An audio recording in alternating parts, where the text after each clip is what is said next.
नमस्कार मेरे प्यारे विद्यार्थियों। तो दृष्टि टीचिंग एग्जाम यूट्यूब चैनल पे आप सभी का हार्दिक स्वागत है। तो आज हम लोग इस वीडियो में बात करने वाले हैं उत्तर प्रदेश शिक्षक भर्ती की। जैसा कि आप सभी लोग सुन रहे होंगे कि लगभग 60,000 वैकेंसी हमें देखने को मिल सकती है। अब ये 60,000 का जो ये चर्चा में है, आखिर क्यों है? सबसे पहला अगर देखा जाए तो ग्रामीण क्षेत्रों में लगभग 48,000 रिक्त पद हैं और लगभग नगरीय क्षेत्र में आपका काफी समय से भर्ती नहीं हुई, जिससे कि काफी सीटें वहां पर रिक्त भी हैं, शिक्षकों की कमी है। 11,508 रिक्त पद, इतना तो ये तय है, ये वाला तो आपका जो है इतना तय है। लेकिन अभी इस पर है 48,000 लगभग पदों पर भी ये सूचना है कि आपकी वैकेंसी आ सकती है। क्योंकि ये चर्चा का विषय इसलिए भी बना है कि इसमें ये तक भी बातें निकल के सामने आ रही हैं कि भर्ती में नियमावली भी आपके संशोधन और समायोजन प्रक्रिया के बाद ही हमें यह भर्ती देखने को मिल सकती है। हालांकि वैकेंसी आपकी आने की प्रबल संभावना है। यूपी टेट, हालांकि पिछली बार भी यूपी टेट हुआ था, लेकिन उसके बाद वैकेंसी आई नहीं थी। और यूपी में जब जब यूपी टेट का एग्जाम हुआ है उसके बाद वैकेंसी आई है, लेकिन पिछली बार से 2 बार ऐसा हुआ था जिसके बाद हमें वैकेंसी देखने को नहीं मिली। तो इस बार ये पूरी प्रबल संभावना है कि आपकी वैकेंसी हमें देखने को मिल सकती है। ठीक है, अब चलिए इस पर हम बात कर रहे हैं स्टूडेंट कि लगभग 60,000 है। अब ये देखना है कि इतने पदों पे वाकई में आएगी या नहीं आएगी, लेकिन फिर भी इसमें पूरे 14 विषय आपको पढ़ने हैं और इतना सिलेबस लेंदी है कि इतना आसान नहीं है कि आप जल्दी तैयार कर लो। इससे पहले जो भर्ती आई थी 68,000 वैकेंसी सुपर टेट की जब आई थी, तो उसमें रिटन पेपर हुआ था, लिखित परीक्षा हुई थी। लेकिन उसके बाद 69,000 जब वैकेंसी आई तब उसमें आपके MCQ बेस्ड क्वेश्चन थे। ठीक है, तो आइए सबसे पहले हम इस पर बात करेंगे कि कौन कौन आज वर्तमान में अगर वैकेंसी आएगी तो कौन कौन फॉर्म को भर सकता है। हालांकि जब 69,000 वैकेंसी आई थी तो उस समय बीएड को भी सम्मिलित किया गया था प्राथमिक शिक्षक भर्ती में, लेकिन अब ऐसा नहीं होगा। केवल अब हम लोग डीएलएड और बीटीसी पर बात करेंगे। तो देखा जाए तो सुपर टेट के लिए सबसे पहले निर्धारित योग्यता है कि जो भी स्टूडेंट है सबसे पहले तो उसका ग्रेजुएशन की डिग्री होनी चाहिए। और बीएड अब नहीं है, पहले बीएड था, इसीलिए ये जो नोटिफिकेशन मैंने लगाया है जिसकी कटिंग, वो पुराना नोटिफिकेशन है। तो उस समय बीएड था लेकिन अब नहीं है। अब केवल भविष्य में अगर होता है तो डीएलएड वाले प्लस जिसने ग्रेजुएशन डीएलएड या बीटीसी जो भी स्टूडेंट उत्तीर्ण होते हैं वो। और ध्यान रखिएगा, फॉर्म भरने की लास्ट तिथि तक आपकी डिग्री कंप्लीट होनी चाहिए। ये नहीं कि आप अपियरिंग में हो, नहीं, डिग्री लास्ट तिथि तक जब भी वैकेंसी आएगी। अभी तो फिलहाल में अभी कोई नोटिफिकेशन ऑफिशियल नहीं है, लेकिन फिर भी हम उस पर बात कर सकते हैं कि कौन कौन फॉर्म भर सकता है, क्या है इसकी निर्धारित योग्यता। तो इसमें अगर मैं बात करूं तो आपका डीएलएड प्लस बीटीसी, डीएलएड या बीटीसी आपका होना चाहिए और पूरा उत्तीर्ण होना चाहिए, यानी कि जिस दिन आपका फॉर्म आएगा उसके अंतिम तिथि तक आपकी डिग्री कंप्लीट होनी चाहिए। यूपी में अगर हम बात करें स्टूडेंट्स तो सीटेट और यूपी टेट दोनों वैलिड है ना, सीटेट और यूपी टेट दोनों वैलिड हैं।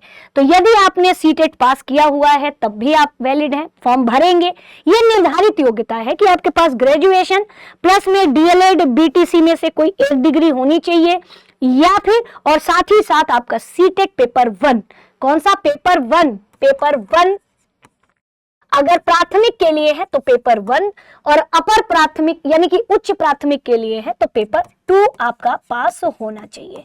ये किसके लिए? उच्च प्राथमिक के लिए। ठीक है, ये ध्यान रखिएगा। लेकिन अभी हम लोग चर्चा केवल और केवल जो लास्ट टाइम में वैकेंसी आई थी तो आपके प्राथमिक की आई थी, तो हम लोग प्राथमिक पर ही चर्चा करेंगे। इसमें अगर देखें तो आपका यूपी टेट सीटेट दोनों में से कोई एक पास है तो आप फॉर्म भर सकते हैं। आयु सीमा सबसे ज्यादा, तो अगर हम जनरल कैटेगरी की बात करें, आयु सीमा का निर्धारण 21 वर्ष मिनिमम और मैक्सिमम 40 वर्ष तक निर्धारित किया गया है। हालांकि सरकारी नियमों के अनुसार आपको छूट मिल सकती है। है ना, कि कितने 3 वर्ष की छूट है, 5 वर्ष की छूट है, तो वो सब सरकारी नियमों के अनुसार। लेकिन एक सामान्य वर्ग के लिए बात करें तो मिनिमम 21, मैक्सिमम आपकी 40 वर्ष की आयु आपका निर्धारित किया गया है। अब हम लोग इसमें पेपर के पैटर्न की बात करेंगे कि आखिर पेपर आएगा कैसे।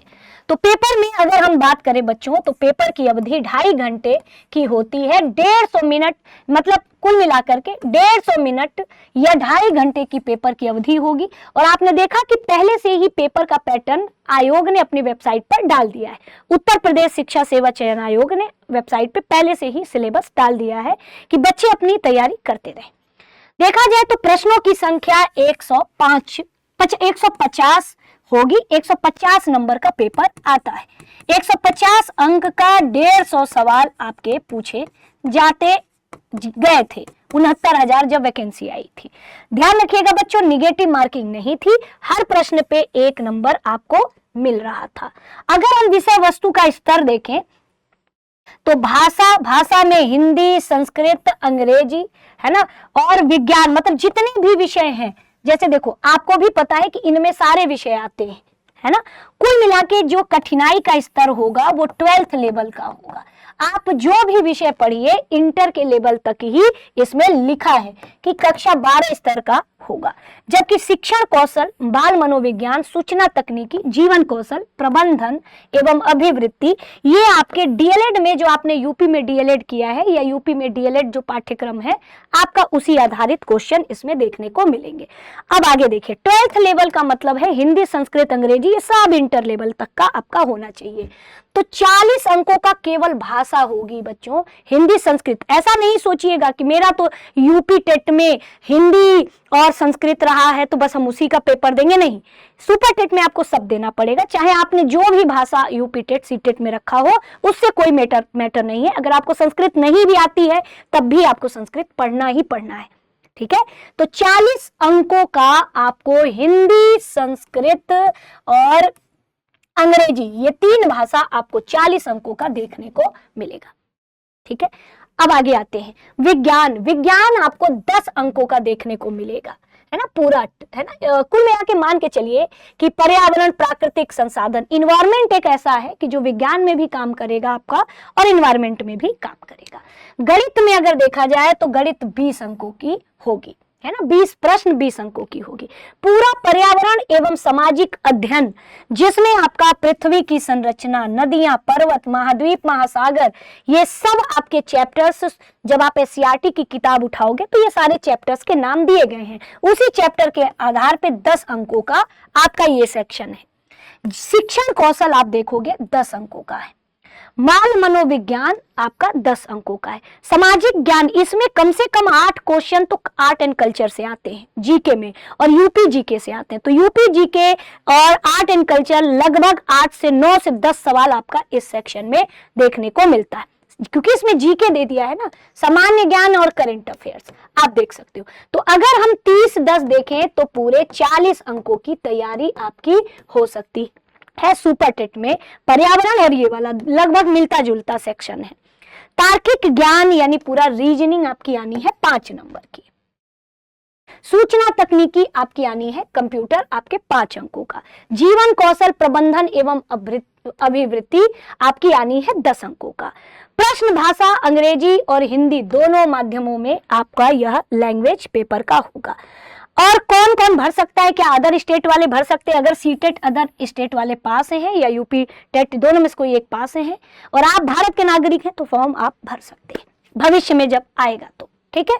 अब जैसे देखिए, उसमें देखा जाए तो सुपर टेट में एक चीज होता है आपका गुणांक। जैसे मेरिट लिस्ट जब निकाली जाती है तो एक आम बोलचाल की भाषा में उसमें गुणांक आपके पूरे एकेडमिक को जोड़ा जाता है। और थोड़ा आइए देखते हैं आप एकेडमिक किस तरह से निकालोगे, है ना। एकेडमिक अगर आपको भविष्य में घर पे बैठ के एकेडमिक निकालना है तो गुणांक आप कैसे निकालोगे? तो सुपर टेट में देखो 5 आपके एकेडमिक का नंबर लेना है, 5, एक हाई स्कूल का, इंटर का, ग्रेजुएशन का, बीटीसी या डीएलएड में आपके कितने नंबर रहे हैं और सुपर टेट में।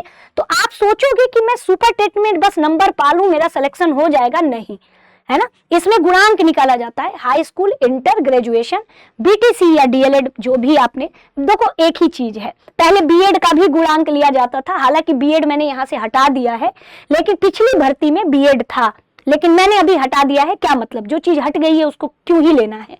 सुपर टेट में प्राप्त अंक, तो देखो अगर हाई स्कूल में आपके जितने भी नंबर है उसका 10वां हिस्सा यानी उसका 10%, 12th में आपने जितने भी आपका प्रतिशत रहा हो तो उसका 10वां हिस्सा, ग्रेजुएशन में जितना भी परसेंट रहा हो उसका 10वां हिस्सा, बीटीसी या डीएलएड में जिसका जो आपने जितना नंबर, जितना प्रतिशत आपका होगा उसका 10वां हिस्सा, नंबर का 10वां हिस्सा नहीं, प्रतिशत का 10वां हिस्सा।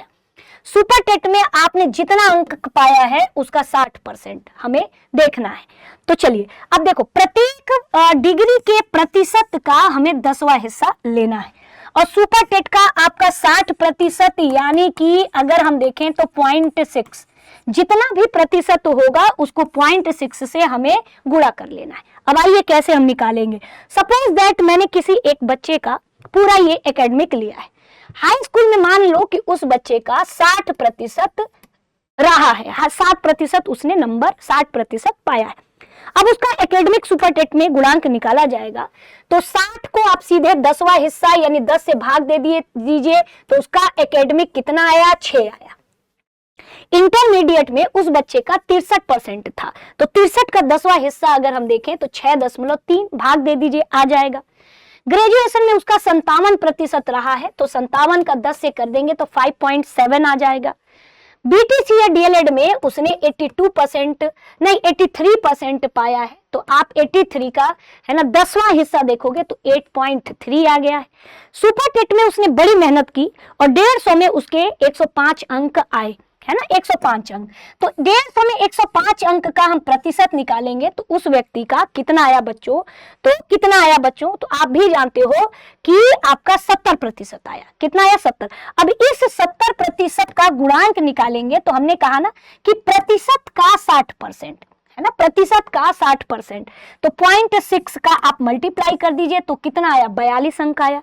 अब ये टोटल 42 अंक फिर आपका बीटीसी डीएलएड का जो आपका प्रतिशत का गुणांक आया है, और आपका ग्रेजुएशन का और इंटर का और हाई स्कूल का, जब ओवरऑल आप जोड़ दोगे 42, है ना, ओवरऑल आप जोड़ोगे तो आप ऐसे देखो कैसे, तो ओवरऑल आप जोड़ोगे तो ये 0.7, ये 6, 5 एकेडमिक का नंबर आपको देखने को मिलेगा, है ना, 5 एकेडमिक का नंबर देखने को मिलेगा। तो 7 3 10 3 13, और यहाँ पे 2 1 3 3 5 3 8 8 16 16 17 18 19 20 21 22 23 24 25 26 27 28, यानी 8, यहाँ पे 2 4 2 6, लगभग कितना आया है, 86 3 आपका ये आया है मेरिट में।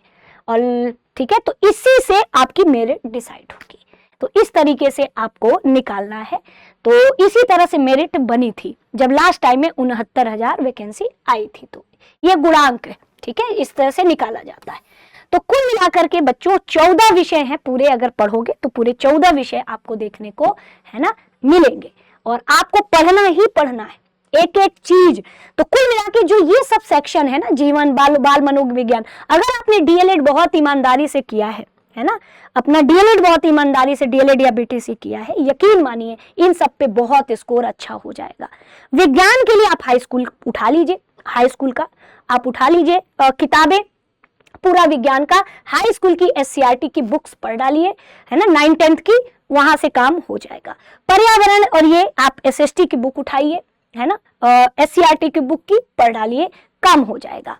और हिंदी, अंग्रेजी, और इसमें आपको लिखा भी है, व्याकरण आएगा ही, और अपठित गद्यांश, पद्यांश, और आपका अंग्रेजी में ग्रामर कॉम्प्रिहेंशन, ये सब।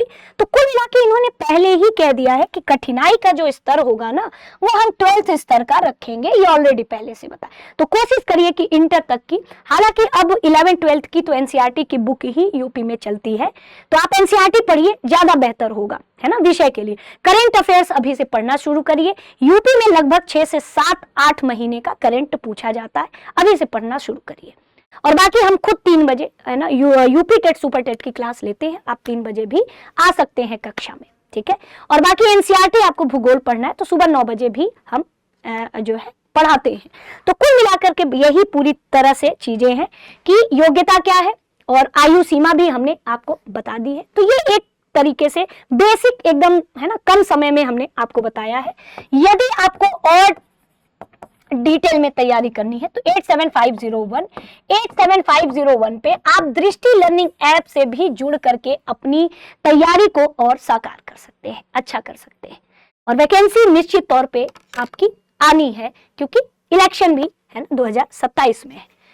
तो हालांकि पिछली बार भी था लेकिन नहीं आ पाई थी वैकेंसी, लेकिन इस बार जो है आपको देखने को मिलेगी, है ना, पूरी संभावना है। अब हम तो नहीं कह सकते, अभी आप ही बताओगे कि वाकई में मिलेगी नहीं मिलेगी। हालांकि सिलेबस बहुत लेंदी है, कई बच्चों की, मैंने कई बच्चों का, हम कई पुराने मेरे स्टूडेंट हैं, मैं उनको जानती हूँ कि जिनका पढ़ाई से टच एकदम छूट चुका है, अब वो फोन करके कहते हैं कि कहाँ से मैम शुरू करें तैयारी। तो अब शुरू तो कहीं ना कहीं से करना पड़ेगा, तो आप शुरू कर दीजिए अपनी तैयारी। बाकी आप चैनल को सब्सक्राइब जरूर कर लीजिएगा, आपको क्लासेस इस पे प्रोवाइड होती रहेंगी। तो मिलते हैं नेक्स्ट वीडियो में, तब तक के लिए दृष्टि टीचिंग एग्जाम यूट्यूब चैनल से जुड़ने के लिए तहे दिल से आपका धन्यवाद।